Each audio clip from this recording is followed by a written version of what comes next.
ក្រសួងការពារជាតិសូមជម្រាបជូននៅស្ថានភាពនៅតាមបន្ទាត់ព្រំដែនកម្ពុជាថៃអំពីករណីយោធាថៃបានបន្តធ្វើវាយប្រហារដើម្បីឈ្លានពានមកលើដែនអធិបតេយ្យរបស់កម្ពុជានៅយោធាភូមិទី5ក្នុងភូមិសាទឃុំផ្កាំស្រុកស្វាយចេកខេត្តបន្ទាយមានជ័យនាថ្ងៃទី21ខែធ្នូឆ្នាំ2025ម៉ោង 13:31 នាទី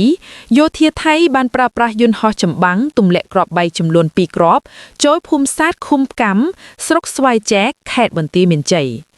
កងកម្លាំងកម្ពុជាបាននឹងបន្តតាមដានយ៉ាងយកចិត្តទុកដាក់និងឈរជើងយ៉ាងរឹងមាំស្វាហាប់មាស់មុតនិងនៅតែតស៊ូប្រយុទ្ធយ៉ាងស្វិតស្វាងតតាំងជាមួយសត្រូវឈ្លានពាននិងប្រុងប្រយ័ត្នខ្ពស់ជានិច្ចក្នុងការបំពេញតួនាទីរបស់ខ្លួនដើម្បីការពារបូរណភាពទឹកដីរបស់កម្ពុជា